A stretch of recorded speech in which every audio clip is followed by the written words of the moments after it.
Yo soy el camino, el programa del Sagrado Corazón de Jesús y el amor que Él te manda y que tú recibes, pero también la respuesta amorosa al amor de Cristo. Y el tema del día de hoy, la sábana santa. Estamos hablando de sábana santa como una reliquia donde están las huellas de la pasión, muerte y resurrección de Jesucristo nuestro Señor. Y en esta última parte que estamos analizando, vamos a ver la flagelación y la coronación de espinas, la entrega de Jesucristo nuestro Señor para ser asesinado. Y queremos darle las gracias por estar con nosotros a nuestro querido amigo Padre Víctor Martínez. Muchas gracias por la invitación. Al contrario, gracias por estar aquí. Y Ale Reyes Huerta, muchas gracias por estar aquí con la voz de los jóvenes en nuestro programa. No, feliz por estar aquí también. Gracias, Ale. Y bueno, vamos a poner en manos del Espíritu Santo el programa del día de hoy a través de esta oración que te tenemos preparada.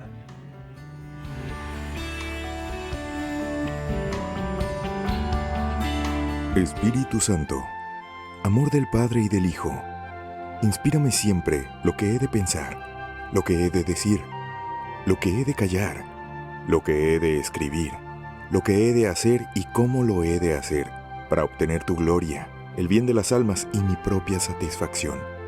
Amado Jesús, en ti he puesto toda mi confianza. Amén.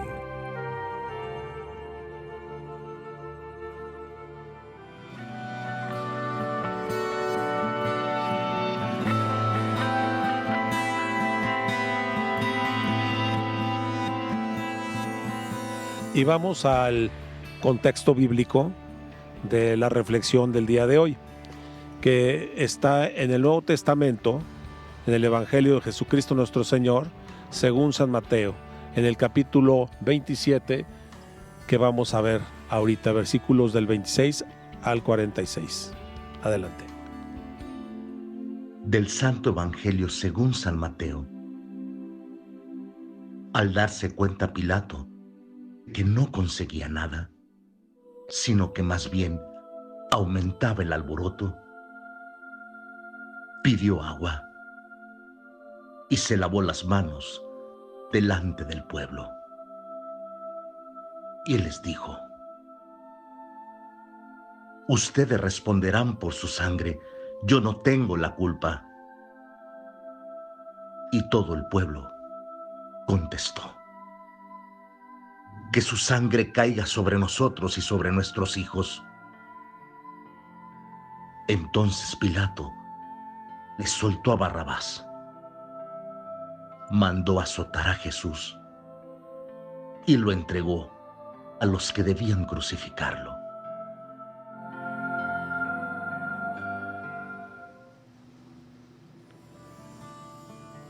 Y aquí vemos claramente cómo después de que el Sanedrín, los judíos, entregan a Jesucristo nuestro Señor ya como reo, lo entregan para que sea puesto en prisión. Al amanecer van con Pilato para buscar de él como gobernador romano que le aplique la pena de muerte, porque ellos no podían aplicarla y solamente el emperador romano, solamente el gobernador romano podían ejecutar la pena de muerte por crucifixión, que era una muerte usada en aquella época por los romanos. Y así es como lo ponen a disposición de el gobernador romano Pilato. ¿Nos puedes poner en contexto? Bien, creo que es importante cuando Jesús es llevado ya ante Pilato, que esto quiere decir ante las autoridades romanas, para que se logre lo que las autoridades judías querían, los sumos sacerdotes, escribas, el Sanedrín, todo ese poder religioso judío.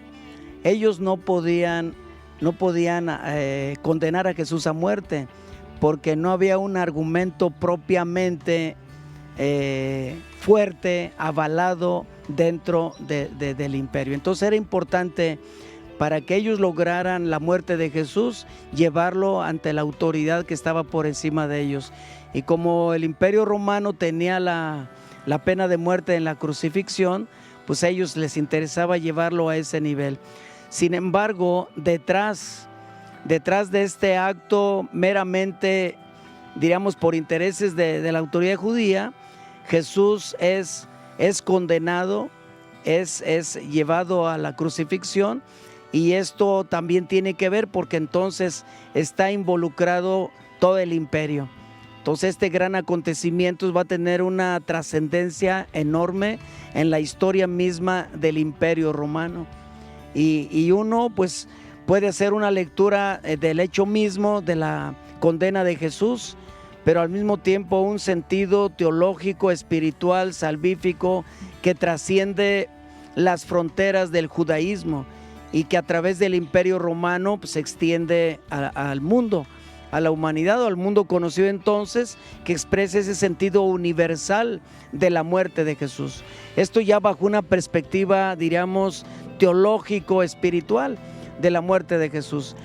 Claro que el judío, en primer lugar, él en la tradición ya, diríamos, de sus normas, de sus mandamientos, tenían muchas prácticas de purificación cuando tenían contacto con ambientes paganos en el ambiente público, o ellos tenían prohibido y les impedía bajo purificación religiosa o contaminación religiosa no entrar en ambientes paganos o de pecadores. Sin embargo, cuando ellos quieren salvar sus intereses, echan mano de los paganos, echan mano del Imperio Romano. Eso para ver la magnitud misma del pecado, de las estrategias pecaminosas que el ser humano tiene. Cuando quiere lograr sus intereses, no le importa. Ahí, por ejemplo, prefieren que se condene a Jesús y liberan a Barrabás.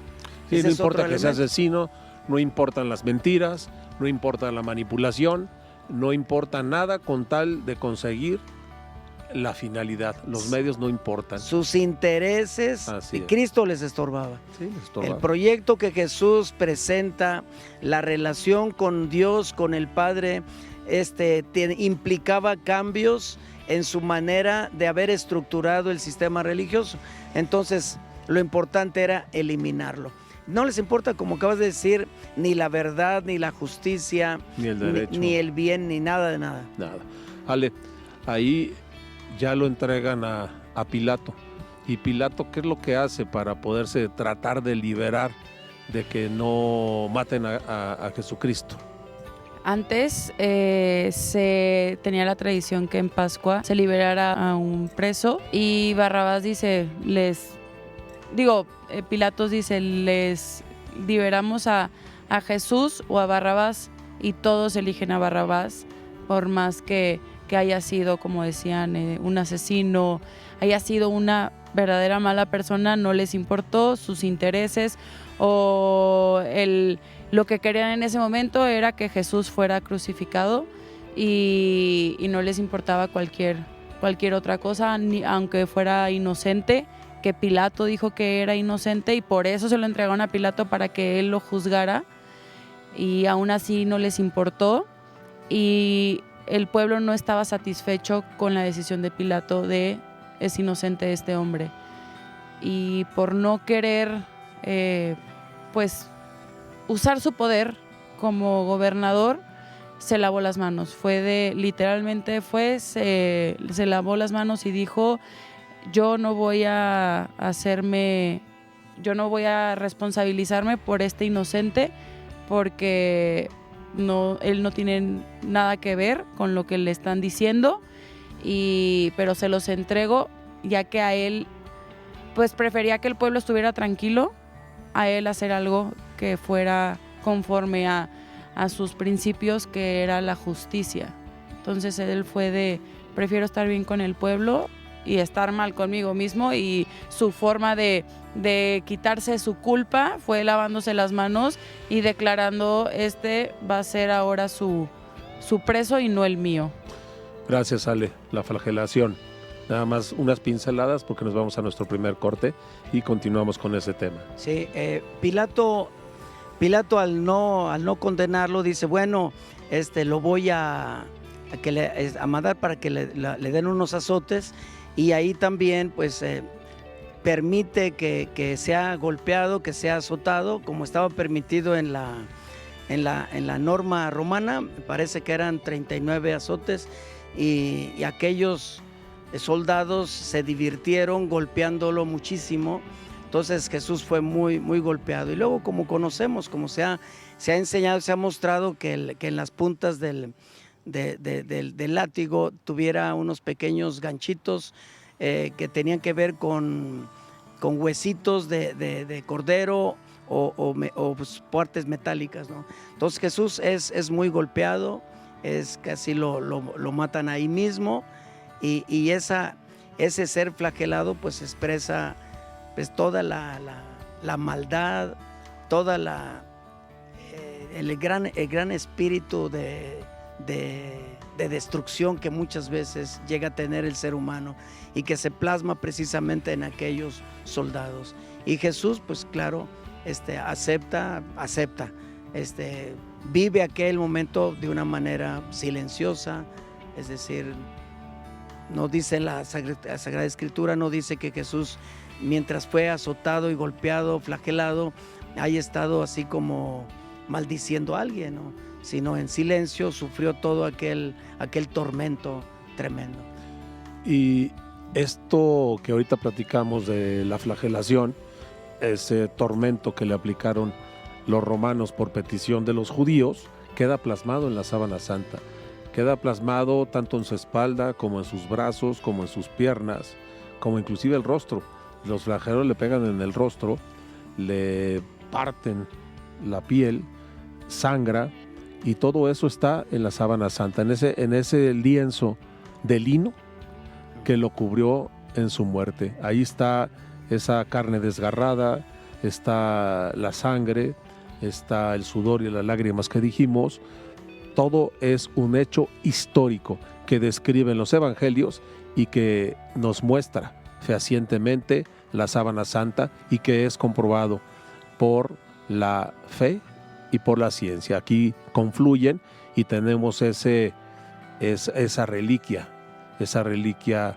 que es la más estudiada en la historia de la humanidad.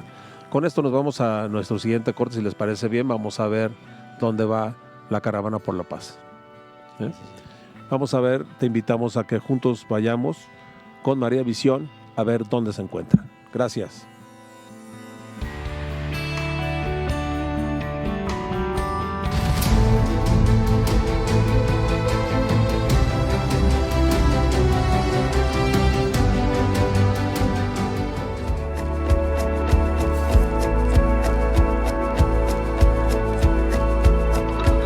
El día de hoy la experiencia de cargar la antorcha de la paz y venir acompañado de la reliquia del beato Fray Sebastián de Aparicio me trajo mucha paz. Sentí esa tranquilidad y vine a celebrar y a darle gracias a Dios por un día más de vida, porque siempre hay que estar agradecidos con el Señor.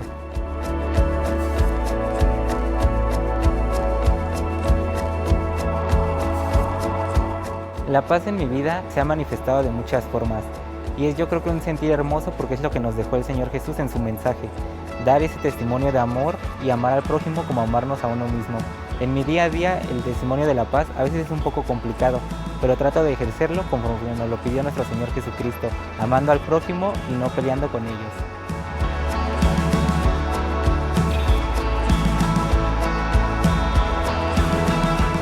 Para mí Dios es ese Padre amoroso que siempre está dispuesto a escucharte, y por más que te tropieces, Él siempre va a estar ahí para levantarte y recibirte con los brazos abiertos y darte un abrazo lleno de amor, paz y tranquilidad.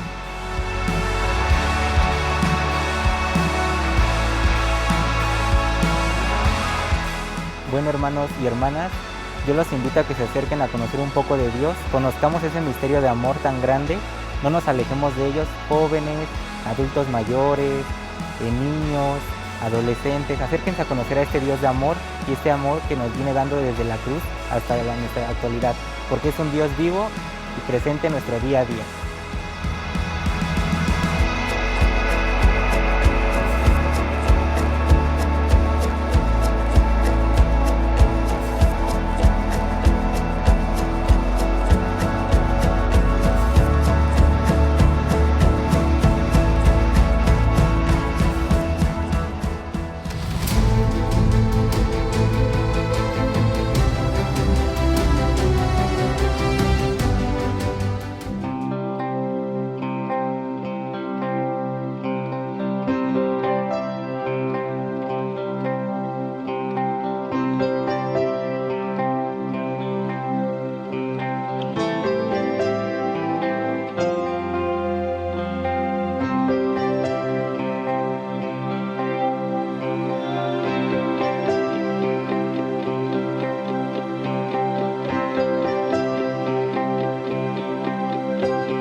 Hablaremos de una gran obra de misericordia del obispo Cabañas.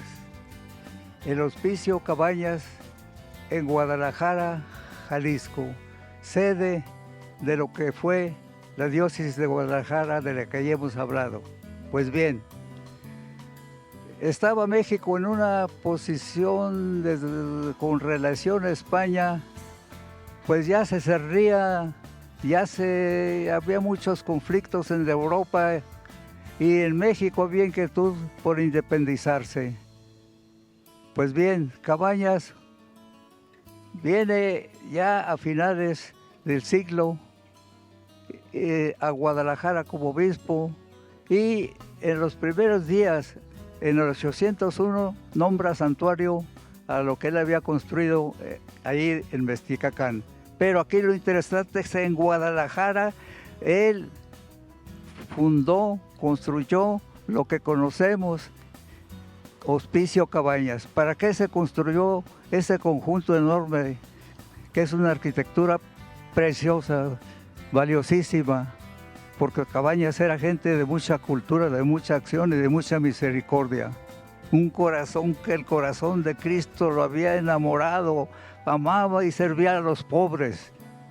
Pues bien, él se dedicó a las niñas y de la calle, de las que los papás las desechaban, no las querían. Y él les construyó lo que conocemos a esas niñas. Ahí estaban, ahí recibían formación en su fe, oficios, y salían con una buena educación en su fe, con un trabajo, habiéndolo rescatado de que iban a estar muy probablemente dentro de la ciudad en las garras del vicio, del pecado. Qué gran obra de misericordia en ese hospicio que actualmente es ni más ni menos ya, ahorita es patrimonio de la humanidad en el aspecto arquitectónico. Y yo, como católico, digo, es patrimonio de amor, de misericordia de este gran obispo. Y me pregunto y le pido al corazón de Jesús que mueva mi corazón, que lo cambie, que sea misericordioso como ese gran obispo lo fue al construir el Hospicio Cabañas. La verdad, él bebió del amor misericordioso de Cristo y lo vivió en esta gran obra que es orgullo para la ciudad y la diócesis de Guadalajara hasta la fecha. Yo digo, realmente es una gran fortuna, yo que soy de Mexticacán, que este obispo construyera cerca de mi pueblo ese santuario del que ya hemos hablado mucho. Hay muchas otras cosas que decir de Cabañas que lo diremos en su oportunidad. Yo digo que el corazón de Jesús inspiró a este hombre y le transformó su corazón al grado de hacer grandes obras de misericordia materiales y espirituales.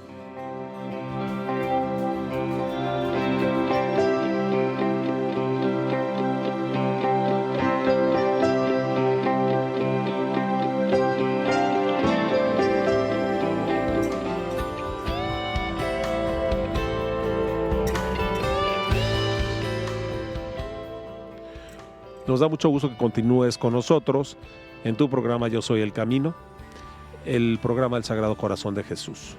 Estamos con el tema la sábana santa y en este caso la coronación de espinas. Es parte de los testimonios que podemos encontrar, que la ciencia ha encontrado en la sábana santa. Fe y ciencia en esta reliquia, la reliquia más estudiada en la historia de la humanidad. Una reliquia no de origen humano, sino de origen divino. Plasmado ahí está pasión, muerte y resurrección de Jesús. Padre Víctor, ¿qué nos puedes platicar sobre la coronación de espinas? Bien, la coronación de espinas desde el plano humano, pues vemos que es una burla principalmente, una burla a que Jesús se había proclamado rey. Bueno, Él había reconocido que era un rey no de este mundo, y entonces ellos se burlan, le hacen una corona de espina, le entretejen una corona y se la ponen, se burlan, se le enclavan en el cráneo, ahí en la cabeza, y ciertamente pues tuvo que haber sido algo sumamente doloroso, sufriente, tremendo. Y desde el punto de vista de la realidad de las personas, humanamente, pues es una burla, es un rechazo, es un no reconocer, es un pisotear la dignidad de Cristo mismo ante la inocencia misma de Él. Sin embargo, por otro lado, que después la Iglesia hace una relectura de este hecho humano, burlesco, doloroso, tremendo, reconoce que precisamente en el alma de esa pasión de Jesús, de ese sufrimiento de Jesús tremendo, Jesús realmente reina. Es el amor de Cristo que viene a reinar en el mundo del reino de Dios, en ese mundo de Dios, en ese mundo del Padre. Y es precisamente que a la luz de la resurrección se va a hacer un entendimiento, una lectura de ese gran dolor de Jesús, que aunque el mundo se burle, rechace, no lo tome en cuenta, no reconozca el reinado de Jesús, el amor de Cristo, sin embargo el verdadero amor, el verdadero reinado, el verdadero gobierno del mundo en Dios es en el amor de Cristo. Es el amor de Cristo que se manifiesta históricamente en aquella realidad de la coronación de espinas. Muchas gracias, Padre Víctor. Ale, para un joven, ¿qué significa hoy en la actualidad esa corona de espinas, esa corona que a Cristo le duele? Pues primero que nada, creo que hay esta concepción de que era una corona normal, y no era una corona, era más bien un casco de espinas. Entonces el dolor fue aún más. Y siento que a veces los jóvenes se nos olvida esa parte de la pasión y simplemente vemos como a un Jesús resucitado, un Jesús es amor, pero se nos olvida todo el sufrimiento y la humillación que pasó para que sean perdonados nuestros pecados.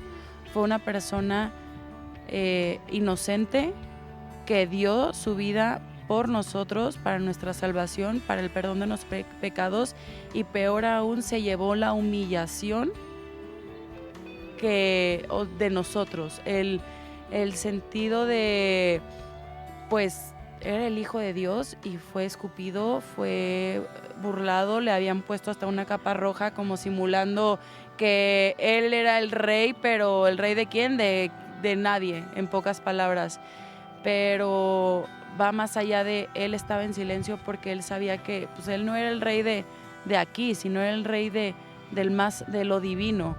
Entonces el hecho de que se haya llevado también esa humillación se me hace un acto de amor, que no le haya importado lo que pasó con él, su persona, no lo trataron con dignidad en ningún momento cuando él se merece. O sea, él es el rey y lo trataron de lo peor y él aún así actuó con amor. Gracias, Ale. Te vamos a invitar que tomes tus Sagradas Escrituras en el Evangelio de Jesucristo nuestro Señor según San Mateo, en el capítulo 27, versículos del 27 al 31, que va a aparecer ahí en tu pantalla para que continuemos profundizando en esta reflexión. Adelante. Del Santo Evangelio según San Mateo. Los soldados romanos llevaron a Jesús al patio del palacio y reunieron a toda la tropa en torno a él. Le quitaron sus vestidos y le pusieron una capa de soldado de color rojo. Después le colocaron en la cabeza una corona que habían trenzado con espinos, y en la mano derecha le pusieron una caña. doblaban la rodilla ante Jesús y se burlaban de él, diciendo: ¡Viva el Rey de los judíos! Le escupían en la cara y con la caña le golpeaban en la cabeza. Cuando terminaron de burlarse de él, le quitaron la capa de soldado, pusieron de nuevo sus ropas y lo llevaron a crucificar.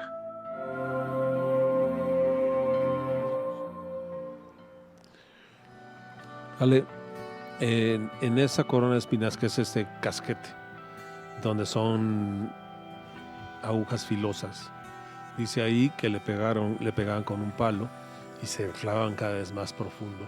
¿Crees que esas espinas que se le clavaban en la cabeza hoy en día son para los jóvenes el tema de la drogadicción, la pornografía, las adicciones, la rebeldía, el alcoholismo?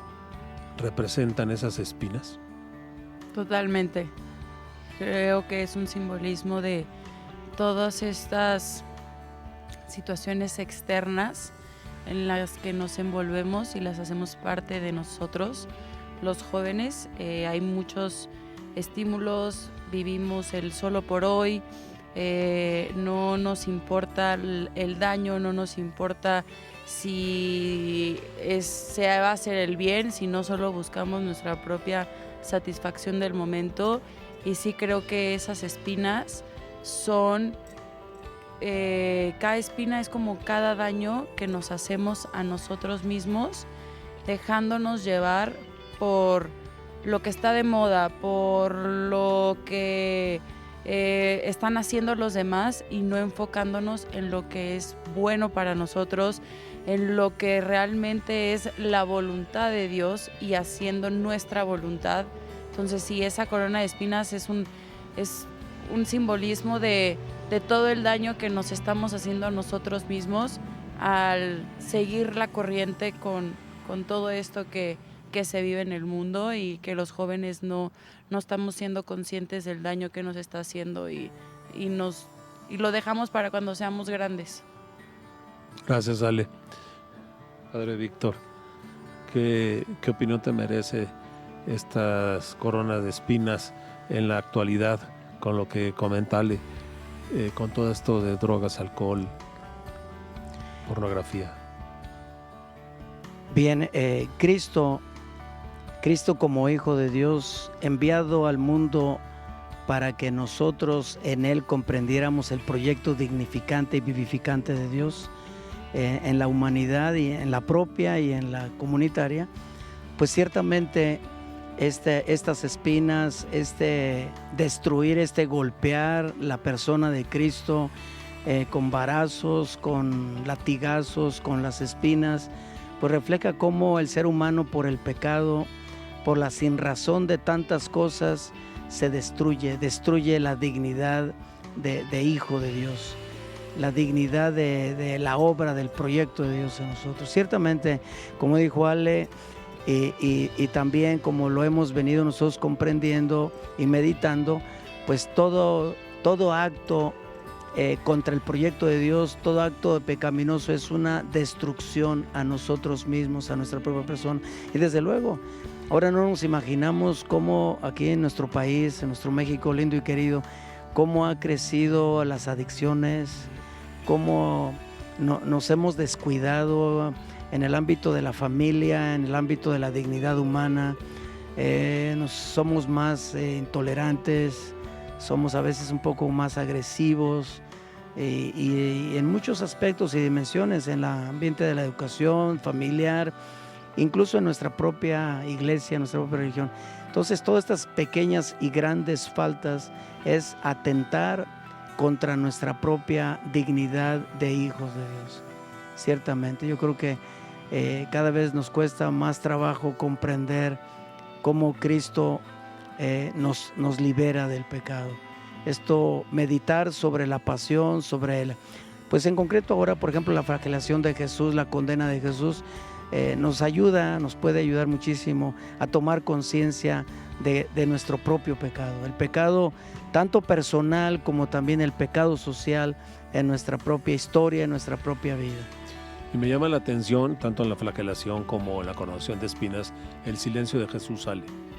Jesús no pronuncia, como decía el padre Víctor, no pronuncia blasfemia alguna, no pronuncia ninguna queja, no profiere ningún insulto, sino su silencio.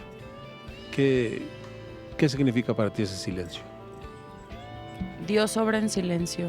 Él no necesita ruido, Él no necesita gritar. Simplemente Él está viviendo a Dios Jesús dentro de Él mismo, y pues Él no necesita convencer a los demás más que a Él mismo del amor de Dios, de que Dios es su Padre, de que Él es hijo de Dios.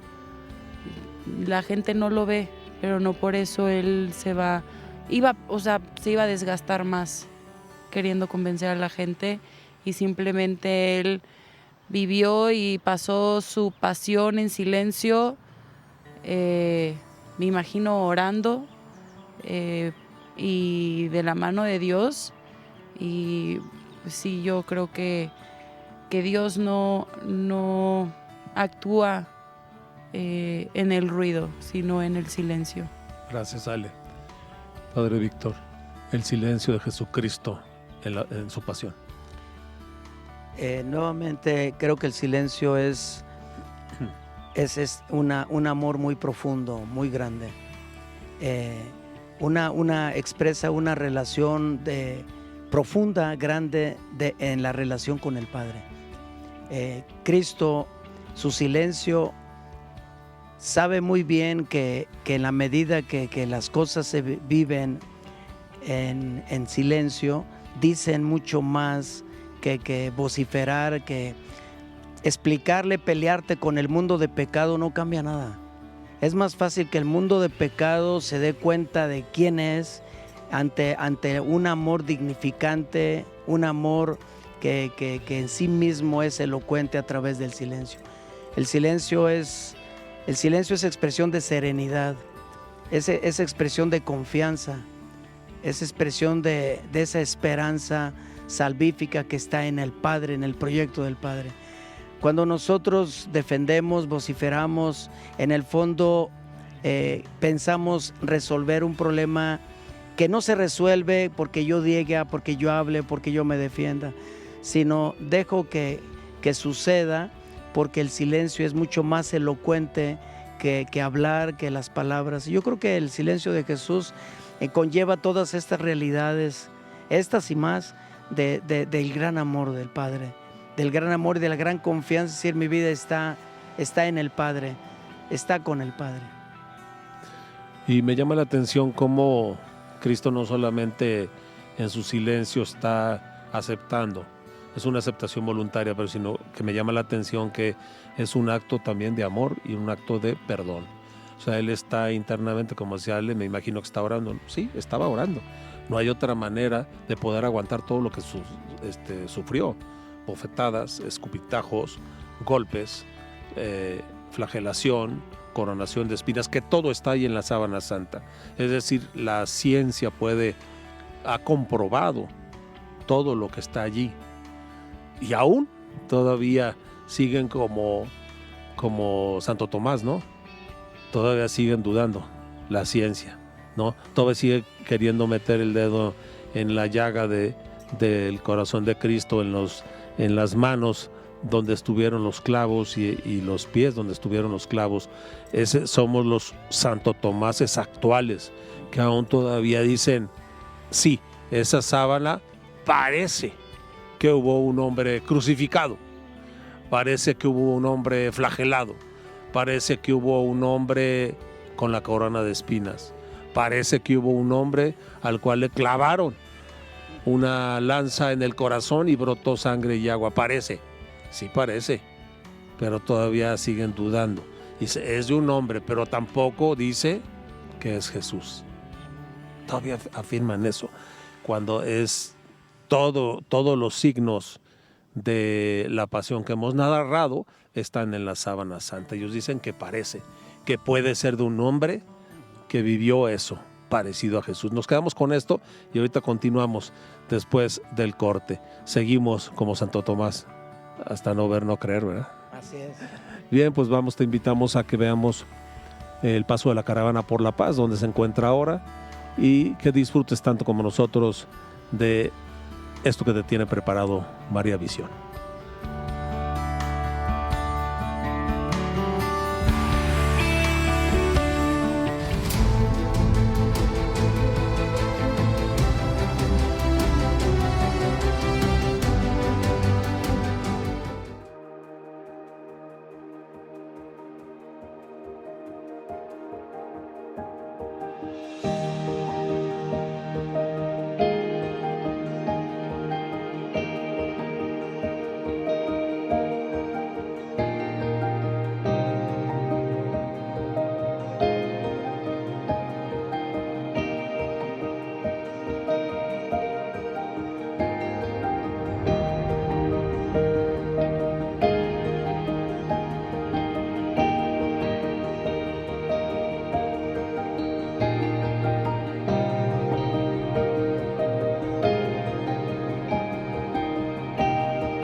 Nos encontramos en la comunidad de La Sapilla. Iniciamos aquí nuestra procesión en la comunidad del Quilguero, que está dedicada al santo patrono San Francisco de Asís. La intención de nuestra misión con María Visión es hacer la unidad entre nuestras comunidades. Hoy nos visitan algunas personas de las distintas comunidades y que también hoy celebramos la fiesta de San Juan en la comunidad de La Sapilla. Así es que damos gracias a María Visión, que también nos está ayudando en este camino de la evangelización, sobre todo para vivir la unidad y pedir a Dios que nos conceda la paz a nuestro mundo, a nuestras ciudades, a nuestras comunidades, para que todo ese mensaje del reino de Dios pueda ser visible, no solamente en el Evangelio, sino que también sea visible en la acción de cada una de nuestras comunidades.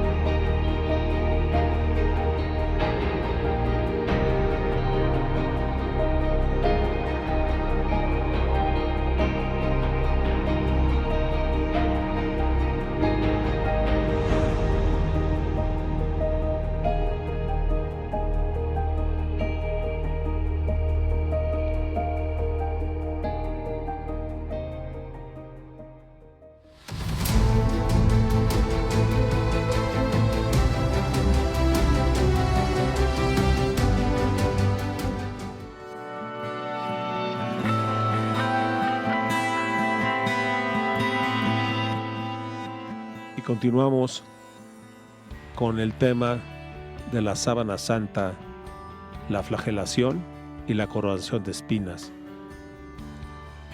la pasión de Cristo.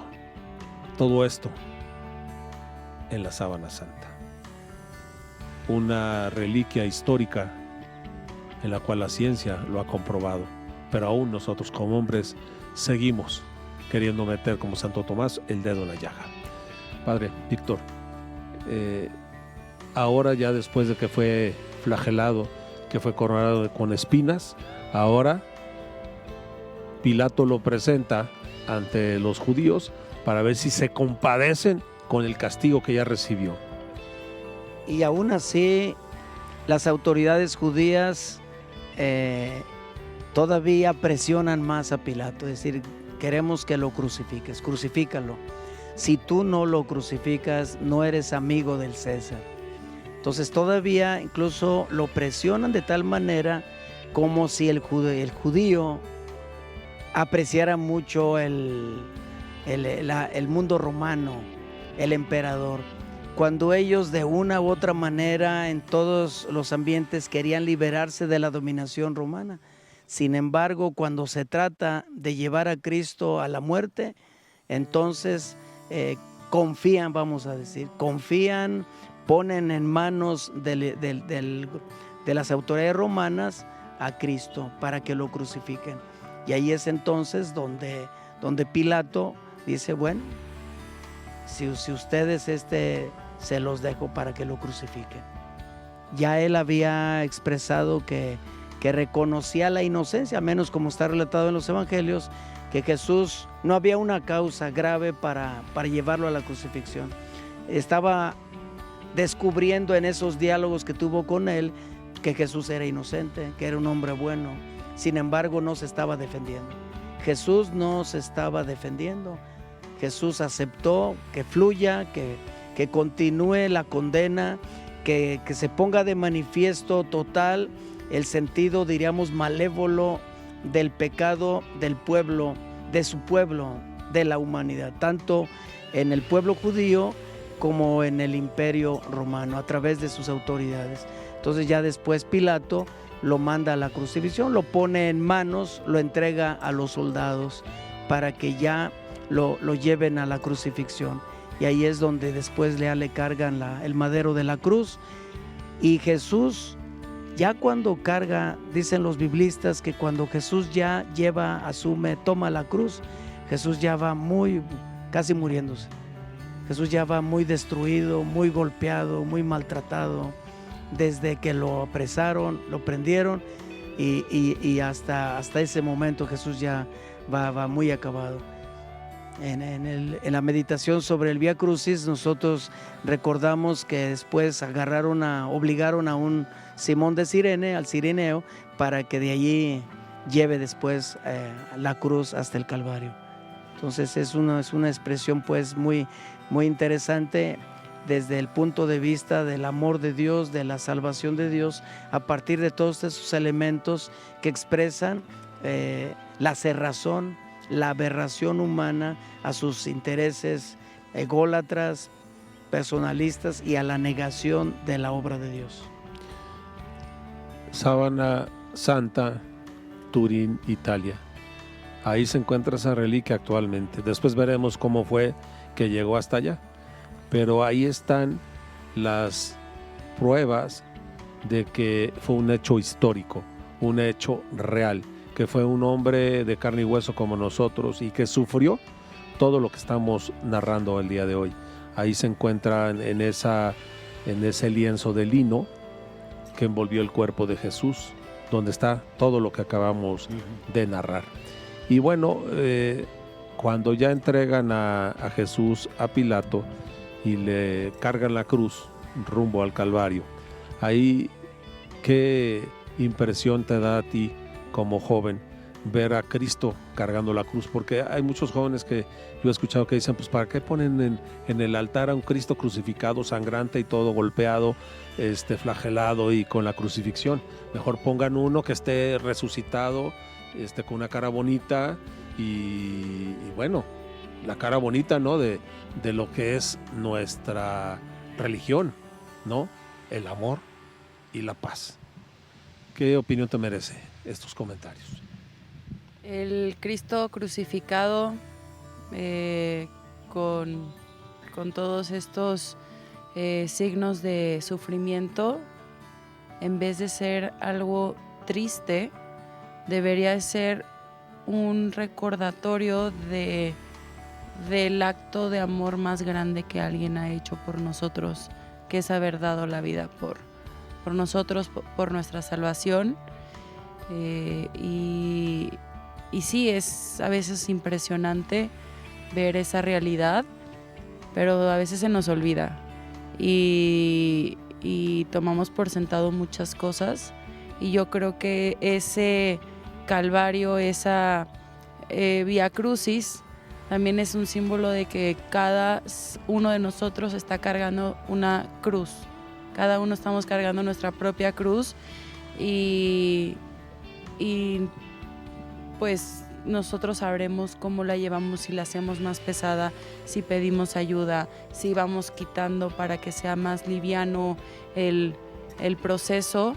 Pero si uno se une con Dios, esa cruz totalmente es más llevadera, como lo hizo Jesucristo. O sea, si no hubiera sido porque Él estaba unido con su Padre, con Dios, como dice el padre, él cuando ya le habían dado la cruz, él ya estaba cansado, él ya estaba casi muerto.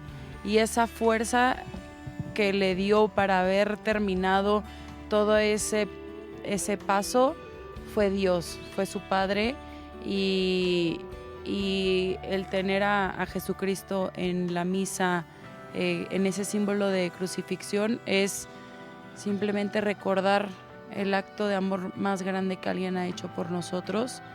Y no es como regresárselo, pero vivir en una vida digna, en una vida en la que haya valido la pena cada sufrimiento que Él pasó por nosotros. Gracias, Ale. Y bueno, pues se nos ha acabado el tiempo. Vamos a pedirte que reflexiones junto con nosotros las palabras finales del santo del día de hoy, que nos va a compartir Ale y que a manera de conclusión van a comentar los dos, Padre y Ale. Adelante.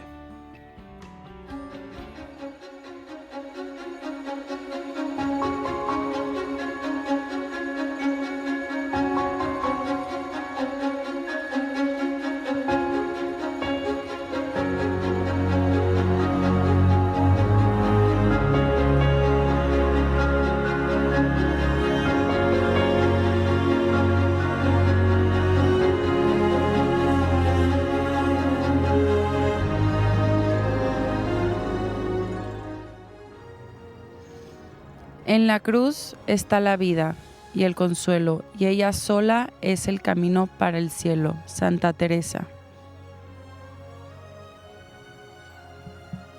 A manera de conclusión, Padre, con este pensamiento de Santa Teresa.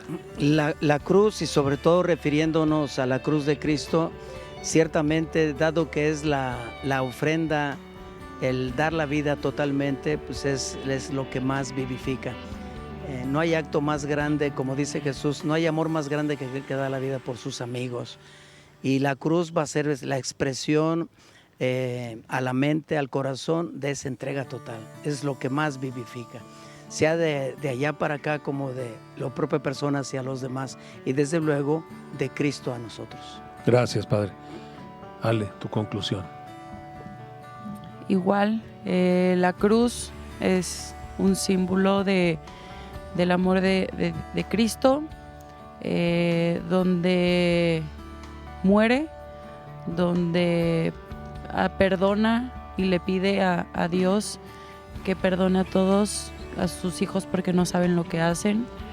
Es donde inicia y concluye la pasión, y ya después la resucitación que resucitó Jesús, pero la cruz es pues un símbolo de la vida de Cristo y de su amor. Muchas gracias, Ale. Y bien, pues con eso terminamos nuestro programa del día de hoy. Vamos a pedirle a Padre Víctor que nos regale la bendición. Con mucho gusto. Bien, para todos ustedes, que el Señor esté con ustedes y que la bendición de Dios Todopoderoso, Padre, Hijo y Espíritu Santo, descienda y permanezca siempre con ustedes y sus familias. Amén. Gracias. Gracias, Padre Víctor, por haber estado con nosotros. Con mucho gusto. Analizando estos temas. Gracias, Ale, por haber estado con nosotros en este programa. Y bueno, terminamos como siempre. Sagrado Corazón de Jesús. En ti confío. Sagrado Corazón de Jesús. En ti confío. Sagrado Corazón de Jesús. En ti confío. Y continuamos con nuestros temas de la Sábana Santa para que vayas descubriendo los secretos que tiene a la luz de la fe y de la ciencia en los próximos programas. Aquí te esperamos. Hasta la próxima.